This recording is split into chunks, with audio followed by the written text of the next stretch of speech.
This morning we have a chance to look at the very important story of Bartimaeus. It's found in the 10th chapter of Mark, verses 46 through 52.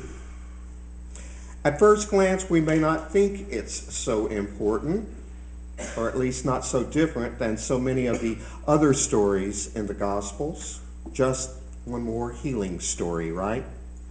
After all, Jesus did a lot of healing, didn't he? But one of the reasons this story is important is because of where the author of Mark's Gospel placed it. Up until this point, the identity of Jesus is key to the Gospel. Who is this man? Is he sent from God? Is he the long-awaited Messiah? And up until this event, everyone seems to be getting it wrong, including his own disciples. People can't seem to see the obvious. It's almost as if they are blind. But after this story, after Bartimaeus is healed, after he regains his sight, things become much clearer. Jesus has been telling his disciples all along that he is destined to become a martyr. He will be condemned, die, and rise again. But they didn't get it. But now, it's as if Bartimaeus is not the only one who can see. The disciples are also beginning to see the big picture. So you see, a lot of thought went into the writing of this gospel, and I imagine just as much thought went into the writing of this particular healing account. It's not as simple as we might think. In fact, it's filled with all kinds of underlying meanings and metaphors.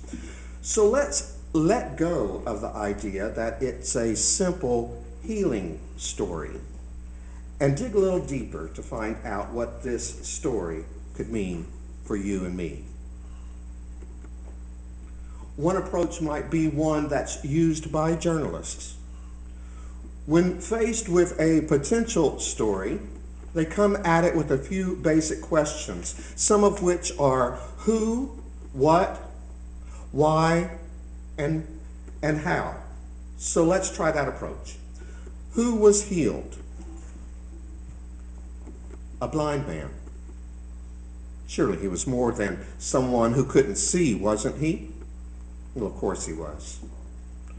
For many people, he was invisible. Just one more blind beggar sitting on the roadside. One of many. Don't know exactly how many. Haven't really stopped to count them all. In fact, most people wouldn't have really interacted with him at all since he was invisible. He was also an embarrassment. No question about that. When he began to create a ruckus, people tried to shush him and make him be quiet. Usually this man seemed to know his place. But for some reason, he was determined to create a scene today, demanding his rights, insisting that he be heard. On most days, you wouldn't hear a peep from him. Just a quiet please and thank you as you dropped your coin into his cup. Who was this man? He is every invisible person in the world. He is the gay, lesbian, bisexual, and transgendered person who does her or his best to blend into the crowd, whether the crowd is the workforce, the church congregation, or a group of peers. He is the transgendered person who doesn't know what to circle on the survey form because it only has male and female. He is the person with limited mobility who people forget to call or who is ignored when he or she rolls into a crowd. He is the person who, for whatever reason, does not feel welcome at the church, which claims to welcome everyone.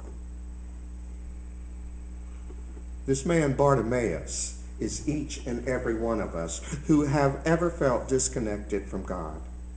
anyone who has been denied communion at a church, everyone who has had to pretend to be someone who they are not, anyone who has ever felt lonely and invisible in a crowd. Bartimaeus is you, and he is me. And so we ask ourselves another question, which at first may seem to be rather obvious. What? What did he want? That's the question Jesus asked of him. What do you want me to do for you? And Bartimaeus answered, let me see again. Healing. That's what he was looking for. But it was more than just physical healing. He needed to be reconnected. Once upon a time, he had known happiness. There had been a time in his life when he had surrounded himself with friends and loved ones. He was welcome within the temple, but now he was blind. All that changed with his blindness. People treated him differently. Some of them were intentional with their treatment. They knew exactly what they were doing. They hid behind the words of the Torah, which clearly stated that full communion just wasn't an option for someone like Bartimaeus, or for that matter, anyone who may be lame, a hunchback, people with cataracts, a person whose limbs were too long, or eunuchs.